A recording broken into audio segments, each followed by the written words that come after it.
नमस्कार दोस्तों, बिहार के राजनीतिक इतिहास में आज ऐसा दिन स्वर्णिम अक्षरों में दर्ज हो चुका है क्योंकि देश के सबसे प्रसिद्ध चुनावी रणनीतिकार से जन जन के नेता बने प्रशांत किशोर यानी कि पीके ने बांकेपुर विधानसभा उपचुनाव में न सिर्फ जीत दर्ज की है बल्कि बिहार के 3 दशक पुराने सियासी समीकरणों को पूरी तरह से बदलकर हिलाकर रख दिया है। दोस्तों, आज का ये वीडियो केवल एक चुनाव के नतीजे का विश्लेषण नहीं बल्कि यह कहानी है प्रशांत किशोर के उस अभूतपूर्व सफर की जिसने संयुक्त राष्ट्र संघ में 8 साल तक सार्वजनिक और स्वास्थ्य के उच्च पदों पर सेवा देने से लेकर भारत के सबसे बड़े चुनावी रणनीतिकार बनने, फिर राजनीति के सबसे कठिन मैदान यानी बिहार को चुना उन्होंने और बिहार में शून्य से शिखर तक पहुंचने की पटकथा लिखी। प्रशांत किशोर, जिन्होंने 2012 के गुजरात चुनाव और 2014 के लोकसभा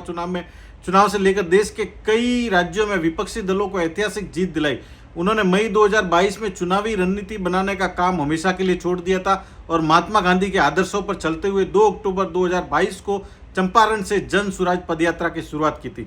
3,500 किलोमीटर बिहार में पूरे जो ये पदयात्रा की थी। उन्होंने कठिन पदयात्रा के दौरान उन्होंने बिहार के गांव गांव पंचायत जाकर लाखों लोगों से सीधा संवाद बिठाया और पलायन, बदहाल शिक्षा व्यवस्था, स्वास्थ्य और जातिवाद राजनीति के दर्द को समझा और आखिरकार 2 अक्टूबर 2024 को आधिकारिक रूप से जन सुराज पार्टी का गठन किया।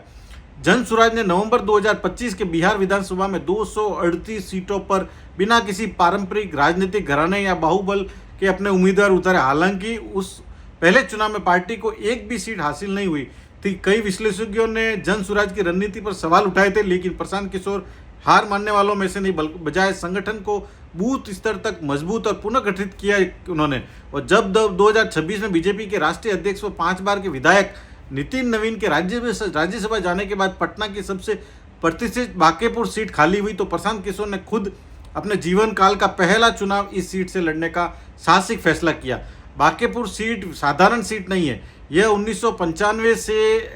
यानी कि पिछले 30 सालों से भारतीय जनता पार्टी का अभेद किला मानी जाती है। यहाँ कायस्थ, वैश्य, प्रबुद्ध, शहरी मतदाताओं का एक तरफा समर्थन सीधा बीजेपी को हमेशा से मिलता रहा है। बीजेपी ने यहाँ से अपने युवा चेहरे यानी कि नीरज कुमार सिन्हा को मैदान में उतारा था तो वहीं आरजेडी ने फिर से रेखा कुमारी पर दाव खेला था, जबकि प्रशांत किशोर ने बांकेपुर के 24 वार्डों में राइट टू रिकॉल, बेहतरीन नागरिक सुविधाओं, जल जमाव से मुक्ति, शिक्षा, रोजगार के विजन को लेकर घर घर तक वोट मांगे थे। 30 जुलाई 2026 को हुए इस मतदान के बाद 3 अगस्त 2026 को जब मतगणना शुरू हुई तो पहले ही दौर से प्रशांत किशोर ने बीजेपी के प्रत्याशी पर बढ़त बनाई और 30 राउंड की मतगणना के बाद प्रशांत किशोर 64,151 वोट हासिल कर बीजेपी के नीरज सिन्हा को 19,324 वोटों के भारी भरकम अंतर से हराकर इतिहास रच दिया, जबकि आरजेडी महज 14,273 वोटों पर सिमट गई।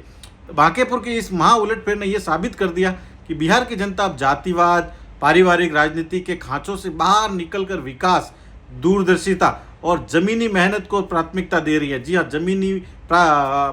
मुद्दों को प्राथमिकता दे रही है। जन सुराज पार्टी एनडीए व महागठबंधन के बीच बिहार की एक मजबूत और स्थायी तीसरी राजनीतिक ताकत बनकर उभर चुकी है। आने वाले समय में प्रदेश की दिशा और दशा तय करेगी। जैसा आपको सब पता है कि सबसे पहले प्रशांत कुमार यानी कि पीके ने पीएम मोदी के साथ गुजरात विधानसभा चुनाव लड़ा, फिर 2 बार लोकसभा का चुनाव लड़ा। कहने का मतलब उन्होंने अरविंद केजरीवाल के साथ काम किया, ममता बनर्जी के साथ किया है,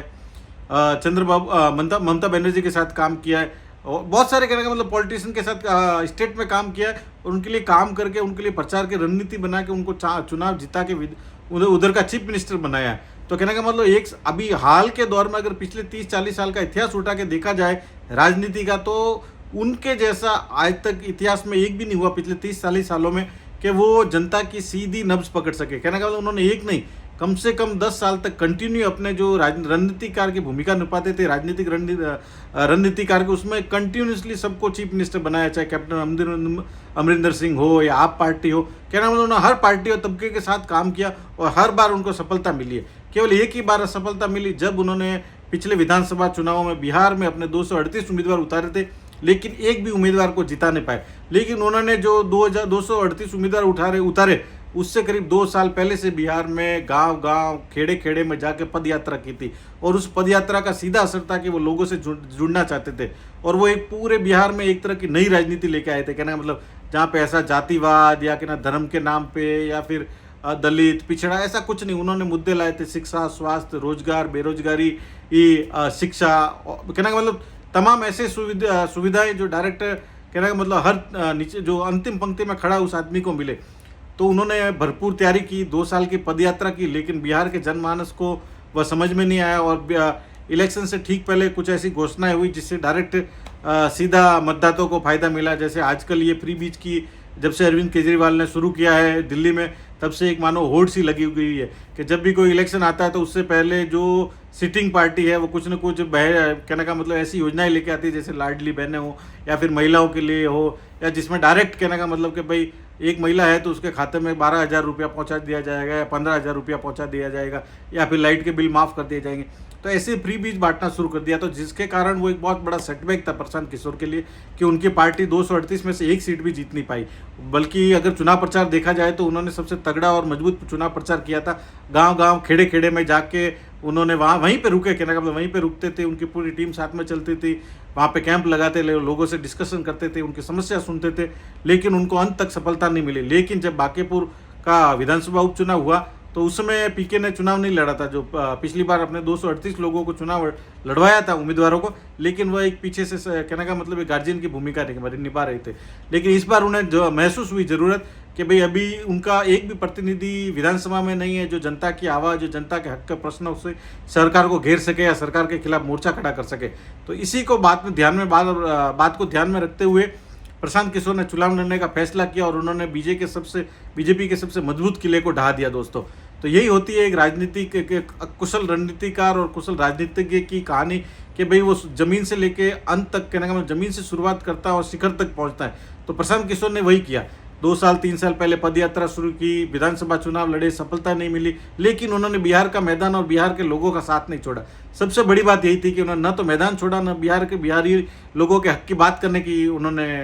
कहने का मतलब बात करना छोड़ा। बाकी ज़्यादातर कैसा होता है कि इलेक्शन के टाइम आएंगे बीजेपी, कांग्रेस, आप कहना मतलब किसी भी पार्टी का नाम लो, चुनावी वादों के लिए आएंगे, आपके पास झोली फैला के वोट मांगेंगे, आप वोट दोगे, उसके बाद वोट लेने के बाद आप कौन मैं कौन, कहने का मतलब वो हो जाता है कि वो सालों तक जब पिछले नेक्स्ट चुनाव आते हैं तभी आपके पास वापस वो मुंह दिखाई कराते हैं। लेकिन पीके ने वहाँ डट के रहे और इसी का नतीजा है कि इतनी मजबूत सीट जहाँ पे 30 सालों से बीजेपी का सर्वस्व कहने का मतलब राज था, उस किले को ढहा कर बीजेपी अपने जनसुराज पार्टी से